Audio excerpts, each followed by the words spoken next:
Sziasztok, itt vagyunk egy másik ugyanolyan videóban. Nem költöttem meg semmi ilyen, hanem csak újból megpróbálom ezt, hogy hát ha most jobban megy. Most itt van nálam egy csomó ceruza,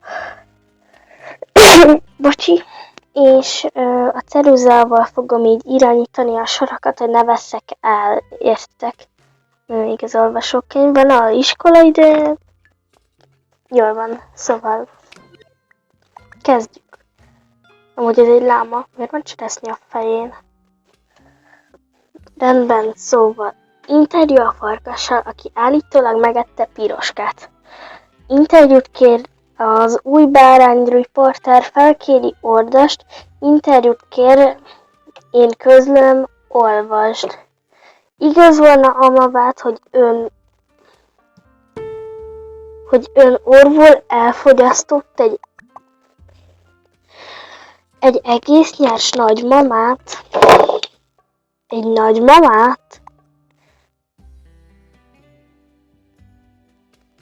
Egy grammot se, az egész csak egy Grimm mese. Hogy Piroskát önfalta fel, talán az is hamis vád? Nem hagyott meg belőle más, csak egy fél pár harisnyát? Hogy én őt ruhástól? Mit kinemeszelnek? Én még az almát is hámozva eszem.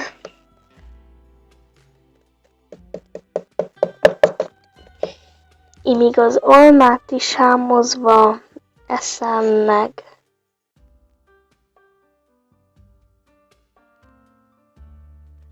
Furcsa, hogy a kunyhóban, hol megevődtek mindketten, piros, vagy mégis piros farkasnyál díszeleg a parketten. Az úgy történt, hogy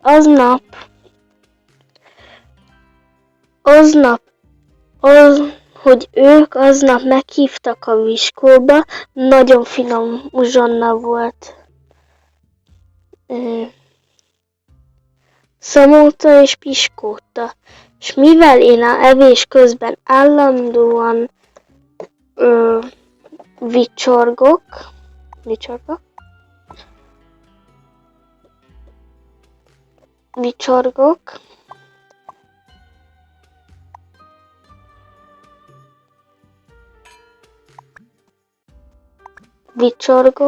igen, bocsi.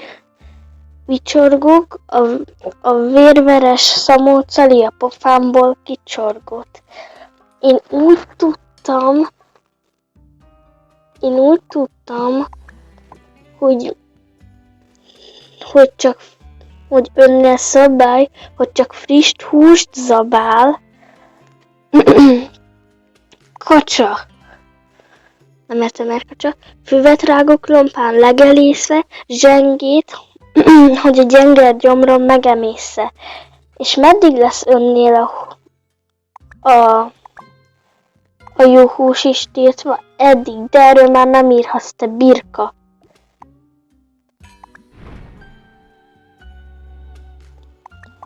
Nyom.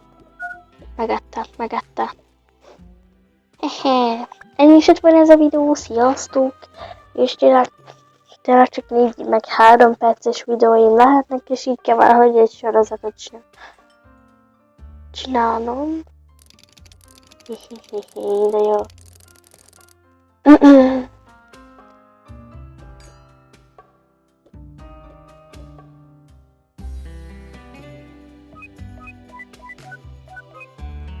Most azért nem megyek el ilyen kód miatt. Szóval sziasztok!